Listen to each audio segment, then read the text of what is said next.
Well, good morning, Claudia. It's good to finally get you out here. I know we've been trying to plan this the last couple of weeks with work schedules, obviously with COVID going on, but it's glad to finally have you out here. Yeah, I'm glad to be here. I know you stay really busy as well, so thanks for having me. Yeah, no, it's one of those things where obviously when kind of the whole COVID thing hit, you're kind of what are you going to do for like the first 2 weeks? And so once you slowly kind of figure out what your what plan of attacks would be moving forward, you kind of have to adapt. And hmm the security industry, obviously, is one of those things where you always have to adapt. But as you know, prior law enforcement, you just kind of have to keep doing what you do best and be kind of like a beacon for other people. Absolutely. It was really the same for us, to be honest. We took a really aggressive approach when COVID hit at our organization and really increased our outreach. We knew that domestic violence was going to increase with everybody at home. So we kind of did the same thing, decided what we were going to do, and just powered forward as that beacon. Right. So before I kind of dive into that, can you kind of give me kind of a background of how you kind of what led you to Summit Advocates, and kind of is there any like what was the catalyst to kind of I really need to be part of this? Yeah, absolutely. So I have kind of a unique background. I was a police officer in North Carolina for about 5 years. And then I was a police officer here in Colorado for about a year and a half. So I had that background. And then on the flip side, I worked in marketing. So I did a lot of branding, marketing, events, things like that. I personally had some experience with this particular organization a couple of years ago as a client. So I really, my heart was tied to Summit Advocates. And just about a year ago, the development director position came open. And that particular position is all about marketing, branding, but then also advocacy. And I felt like with my law enforcement and my marketing background, like it was really meant to be. It was kind of the perfect fit for me. So I jumped in and, again, was really tied to the organization personally based on experience, and felt like this was a place that I really could make a difference for other people. And that was really important to me. How difficult is it to kind of market something where it's for a cause or an issue that a lot of people don't want to talk about if they are affected by it? So what are some of the difficult parts of kind of doing that? Yeah, that's a fantastic question, because I constantly say, we can't pull the fuzzy puppy out of a bag and show it to everybody. We don't have something fun to discuss. And honestly, that's the first problem, John, is that there is such a stigma around domestic violence and sexual assault. People don't want to talk about it.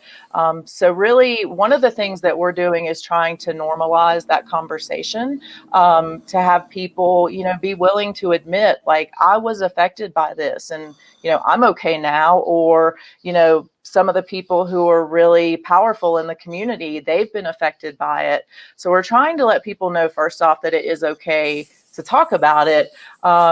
But we're just really trying to get out in the community more, because I do think the more that we say domestic violence, the more people will realize it's okay to discuss and it's okay to ask for help. One of the kind of interesting things, kind of researching your organization and domestic violence itself, is that you always see like the police reports or the stories like, oh, he hit her, or God forbid she hit him, but Mm-hmm. you never hear of the traumatic stuff where it comes like the screaming, the yelling, the mental aspect of it. And that's Yes, something too, if you could kind of talk about how that actually is a major component of absolutely. violence. Yeah, for sure. And just to your note, when you talk about seeing those police reports, about 15% of our cases originate from law enforcement. So what that means is 85% of them do not.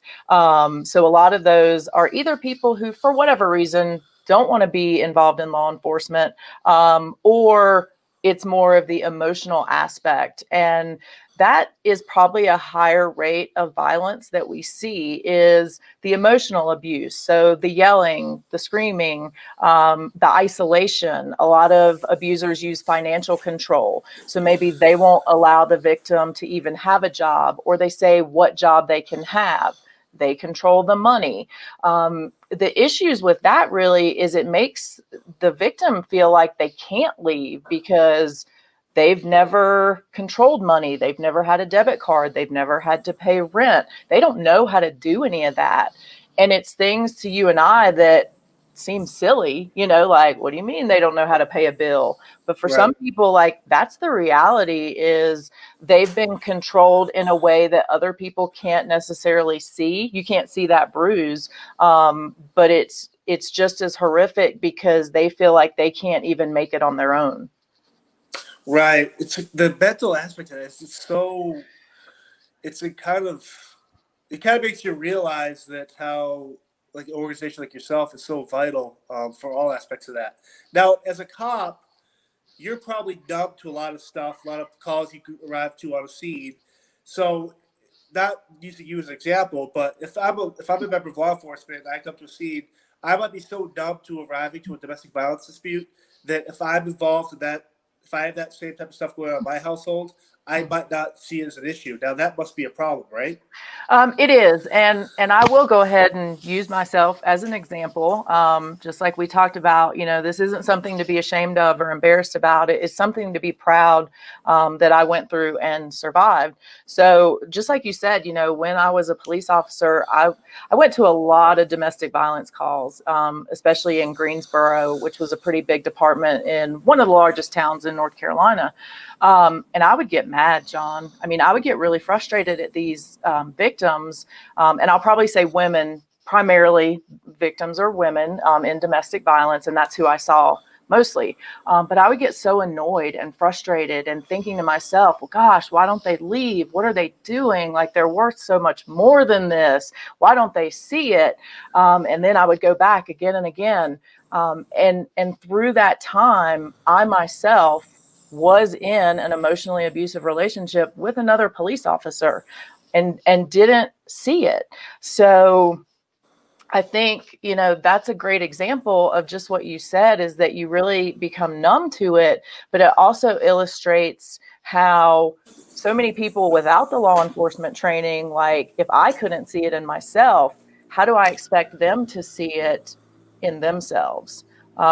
So that's one great thing, though, about what I do now, is I'm able to really connect with a lot of the local law enforcement that we work with and educate them on the cycle of abuse and why, a lot of victims don't see it and why they go back to that house again and again and again, and just have to be patient.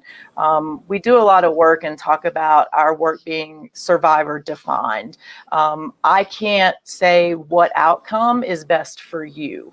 And that's hard to do, because sometimes you go into that house and you think, well, I know if they just leave, everything's going to be better. Their life is going to be so great, but I'm not living in their shoes. So I can't define what a successful outcome for them is. Part of the problem I have is, as a male, if I see another guy hitting a girl, and obviously if you're beating up a male too, like, I have that paternal instinct to help the victim. Mm-hmm. But for me, I would have such an enrage. Like, I'm always afraid that if I'm in a concert and I see some guy a drunk guy get abusive with his kid or his girlfriend or whatever, I don't know how I can control my rage, but I don't know if that's necessarily the right me to beat up some other guy. That's not going to stop the issue. And so, how do I kind of put that anger to be more productive? I have the same anger, so I totally understand it. I get really upset, more so when I see a male attacking or trying to intimidate a female versus male or female versus male. For whatever reason, Right. it's all not okay. But I get it. So, you know, first and foremost, if you see that, I mean, breaking it up would be okay, not getting violent. But it's really important to let victims know that you're there for them when they are ready. So, we never want to ask why questions, because they come across as judgmental. But we want to say, you know what? When I see what's happening, I want you to know I'm here for you. And when you're ready for help, you can reach out to me. So for a situation like you're in, where you're at a concert, so you may never see this person again, maybe have a national number that you could give to somebody and say, like, call this number when you're ready, or just have that fight broken up, separate the parties, so that they're at least safe in that moment.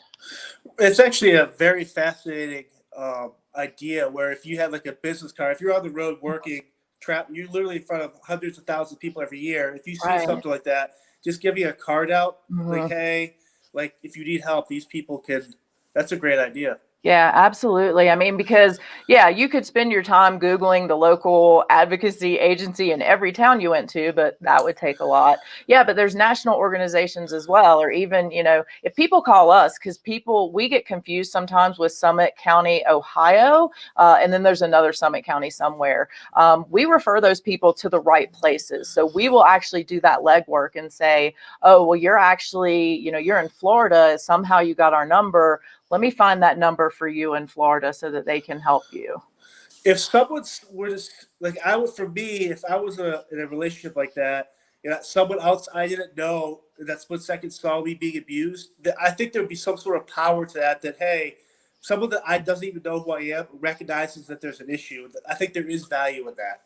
I think there is too, because victims often feel less than, and they don't feel their own worth. So the fact that somebody else saw it and decided to come to their aid in any way, I think is empowering to them, and would give them a little bit of that hope and that feeling of, wow, like that stranger saw that I am worth paying attention to. And that's a huge moment for somebody that hasn't felt that.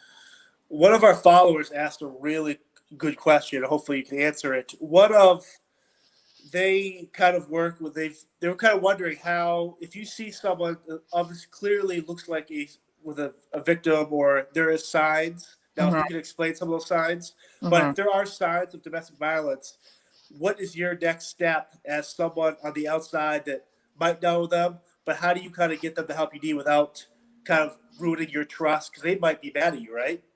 Absolutely.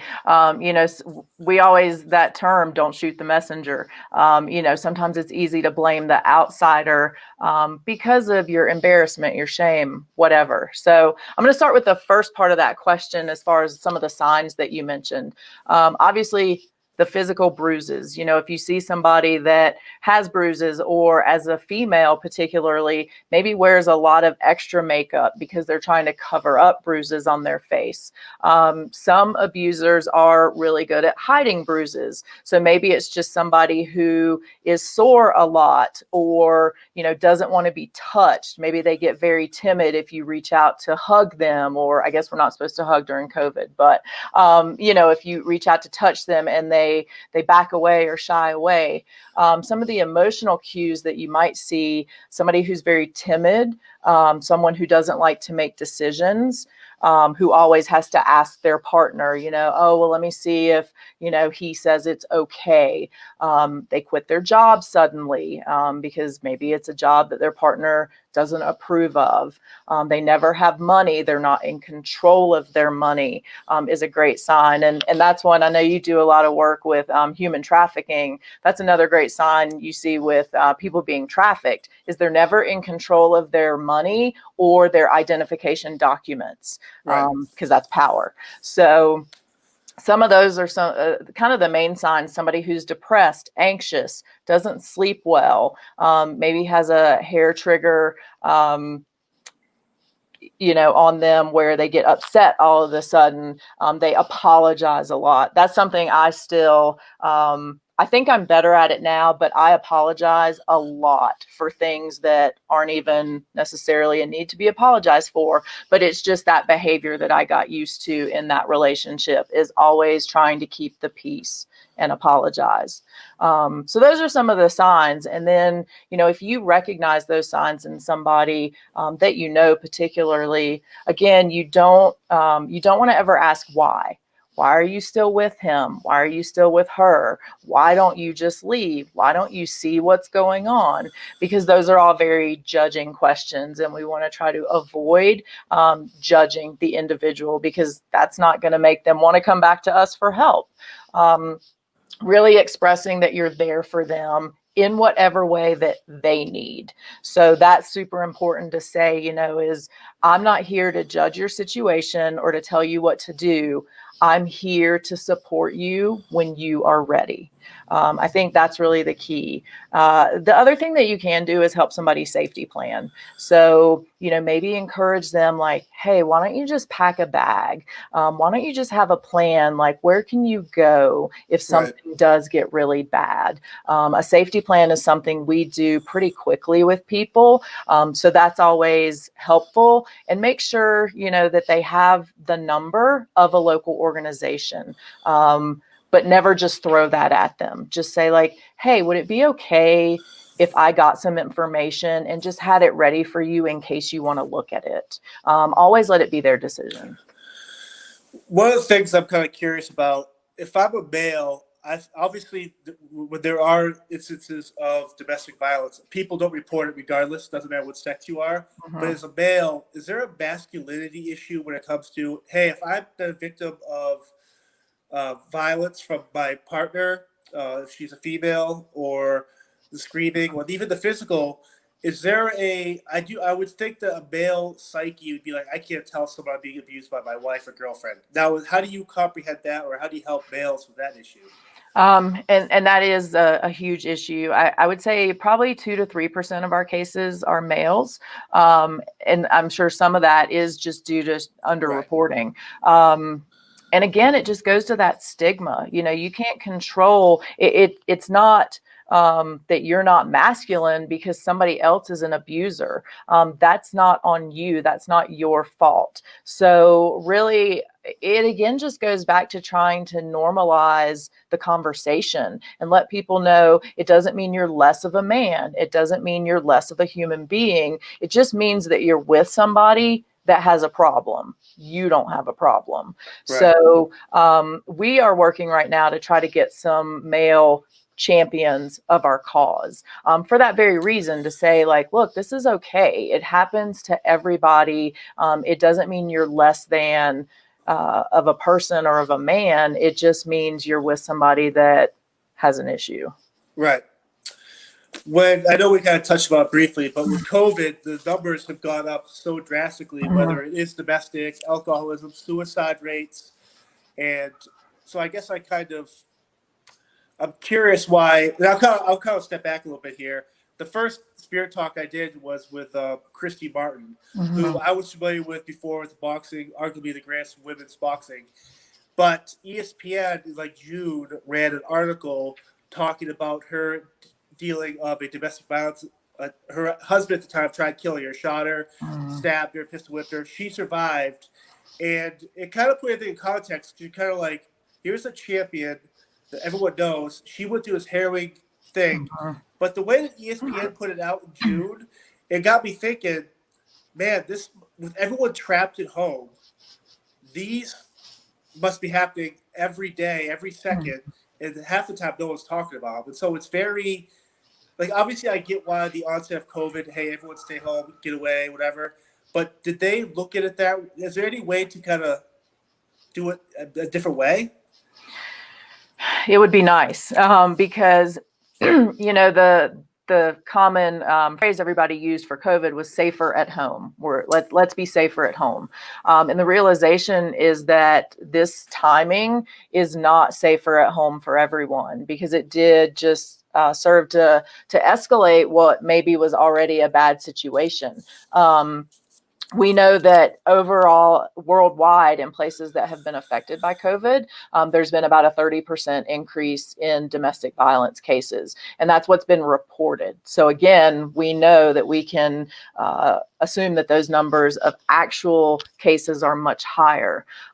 We here in Summit County, so our county is about 33,000 people. We're not a really big place. Of those 33,000 people, we've already seen over 400, I think 411 new clients this year. Wow. In the first 3 quarters. So that's like 1 in 80 of our residents.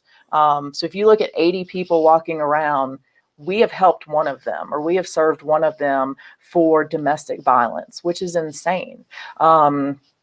So yeah, COVID has been a huge factor, and that's where we, jumped on that beacon way and just started putting our name out there everywhere so that people knew who we were. We did a lot of outreach that maybe serve the purpose simply of saying, hey, these guys are out here and this is what they do and they're here for you. I don't know the answer of what would have been a better way with COVID. I just know that the economic stressors, people losing their jobs, people having more financial difficulties, people who are already isolated then became more isolated. It really is like the perfect storm for that huge increase in domestic violence. And God forbid this happens again, or those situations where you get stuck at home. It's great to see that you guys were that beacon. They can actually have a plan in place if this happens again, to where your local people you guys service will have, you guys are going to be there for them. Yeah, I appreciate that. And we initiated a couple new campaigns as well, with pharmacies and doctors, because those are some of the few places that people have continued to go. So we started like a Mask 19 campaign where people could go in and use a code word. So we actually went to pharmacies and doctors in the area and gave them a whole training on domestic violence signs, and also the code word, so that now this gave another avenue for these victims to report. If their only trip was to the pharmacy, then they were able to ask for help at the pharmacy, and that will continue as well. Is there a patient, say I'm a doctor in your town, and you clearly see someone that didn't fall down the stairs, they've been abused, you know them your whole life as their doctor. Mm. Do they have a duty to reach out to you guys, or is there that patient-client privilege where they can't step out of line? Yeah, there is that privilege. So they can offer information to the Okay. client. And we actually had, I think, 4 cases. So after we went and educated the local doctors and pharmacies, we actually had 4 reports where the pharmacists or doctors were able to recognize domestic violence in their patients where they would not have been able to before because they didn't have that education, and were able to get them connected with us. But normally, yeah, they don't have that duty to report, unless it's a child. If it's a firsthand knowledge of child abuse, we pretty much all have that duty to report. Otherwise, they're confidential, just like we're confidential. So if you come to see me today, we can neither confirm nor deny that with anyone else unless you say that we can. Right. And I get why that's in place, because it does obviously protect the patient. But it must be kind of frustrating too, where when you can't. I wish there was times you could actually break it and not have that kind of like. I know. I agree, because it is frustrating, and somebody desperately needs your help, and all you can do is provide them with the information and wait until they're ready. One of the incredible things you guys are doing there in Summit County is the fact you everyone is worked together. The community leaders, law enforcement, doctors, farm. It's just very fascinating that you guys are all on the same page to make a difference. So has there ever been anyone else of these other states or organizations like, hey, can we adopt a Summit advocate in our city, our town, and make this kind of like a global thing? We have had some people adopt that Mask 19 campaign. Okay.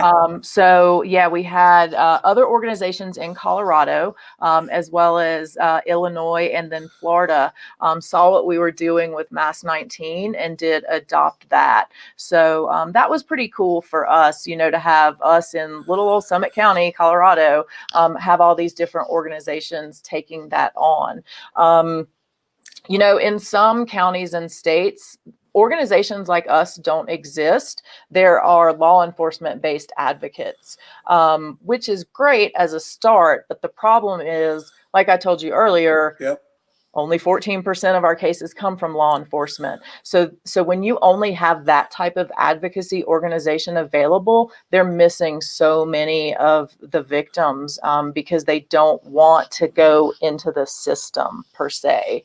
But yeah, we're really trying to push all of our outreach initiatives out, nationwide at least, so that people can mimic what we're doing. And hopefully share the same success that we have had. Are you able to talk about the safe house structure at all? Now, I don't need specifics for obvious reasons, but I do find it very, if I guess cool is the word for it, that you guys are able to provide this type of housing where Mhm. these victims can just get away from the craziness and kind of heal. Yeah, absolutely. So ours is structured just like a house. And we did have to modify it a little bit with COVID for the non-congregate housing. Right. So normally some of our rooms have multiple beds and can house more than one family unit. Right now, we actually only have one family unit per bedroom, and we remodeled the house to add a bedroom actually during COVID so that we Right. could house yet another person. But yeah, it's cool. We will initially generally put somebody in a safe hotel. Then we will do an intake to see if they're a good fit for the house. And then while they're in the house, we will set goals with them. And we have a housing coordinator that will work with them on whether it's finding a job, finding housing. In our community, housing is really tough, and it's one of the issues that leads to a lot of that financial dependence. Our housing cost is extremely high and extremely tough to come by. The rental properties are few and far between. But we will help them, locate proper housing, make sure they can afford it.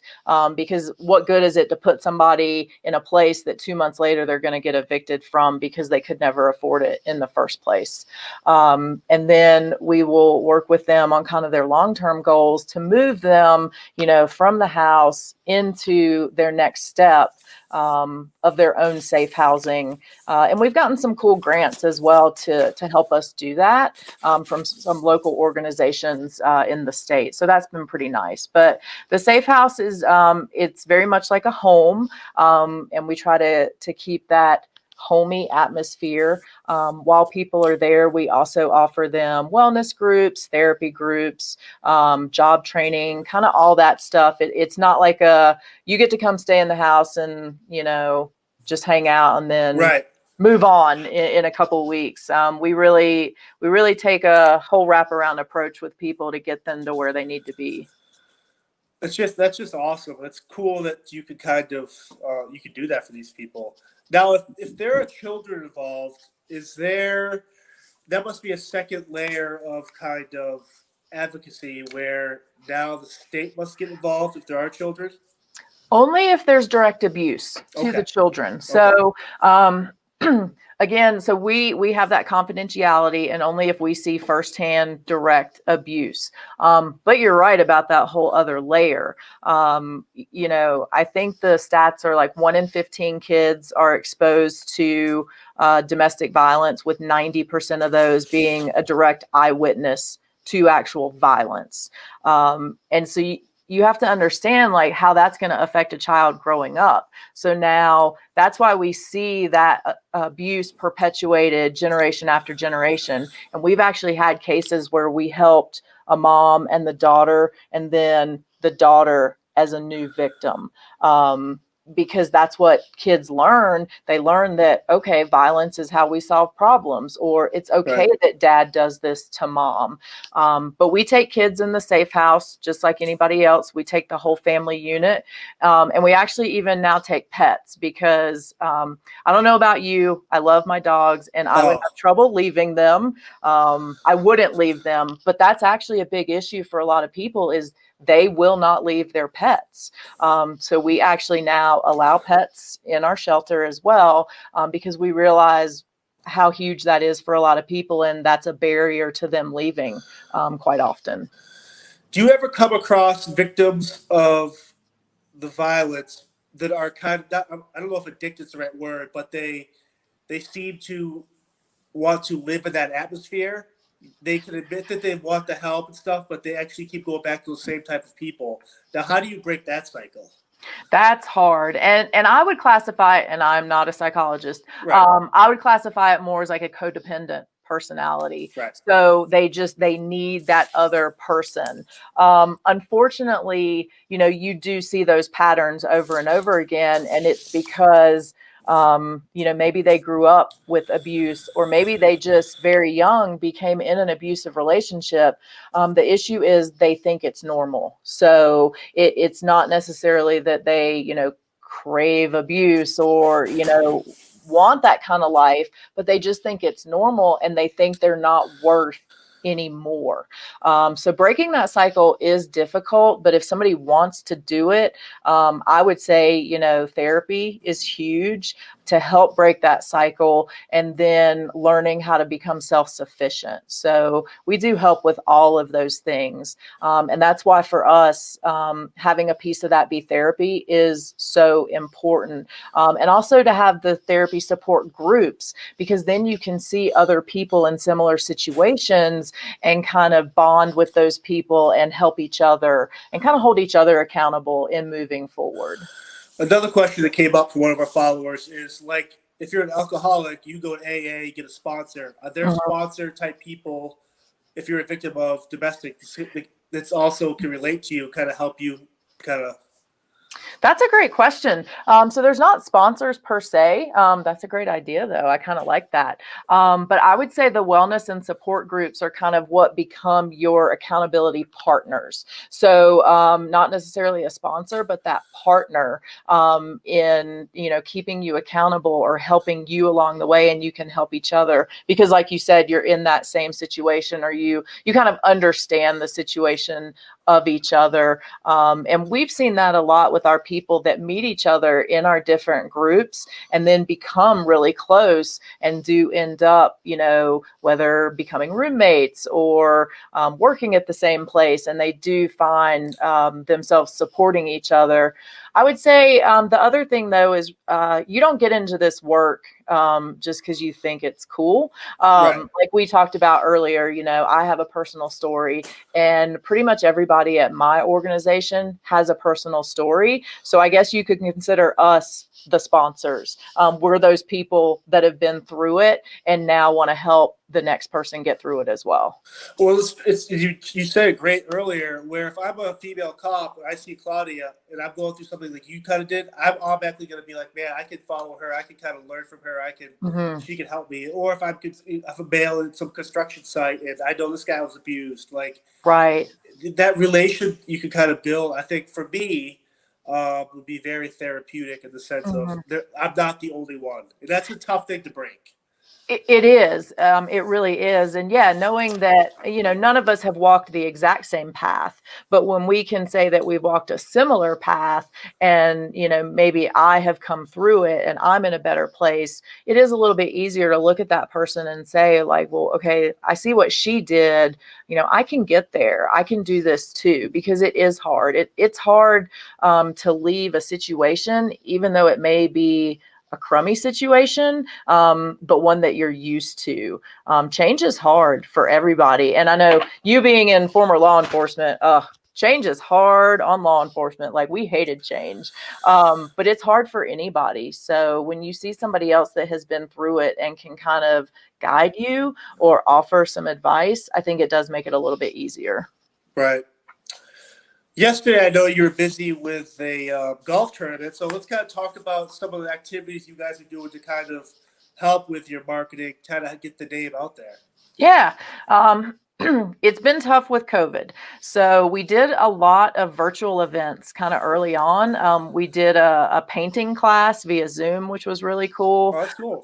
Yeah, that was a lot of fun. We really enjoyed that. But we've done some virtual yoga and workout classes because we know healthy mind, healthy body, healthy body, healthy mind. But yeah, we had our first inaugural golf tournament yesterday. We partnered up with Raven in Silverthorne, which is a really cool course. I don't know if you were able to see any of the pictures, I but saw the deer you posted. it was beautiful out there. So it's right now, the aspens are changing. So there's a lot of leaf peeping going on. And this was the perfect day way to do it. But yeah, we had about 10 teams of golfers out at Raven, just supporting our organization, getting one of the last rounds of golf in for the season, because it's going to start snowing here pretty soon, which is exciting. But yeah, so we're really trying to find new ways to connect with the community. So we're actually doing a belly dancing performance. We are not. We are having actual trained performers, let me clarify, because nobody wants to see that. But we're going to do that virtual this year in November. So we've really swapped up a lot of our normal events and fundraisers to virtual opportunities, which has been challenging, but unique and kind of cool.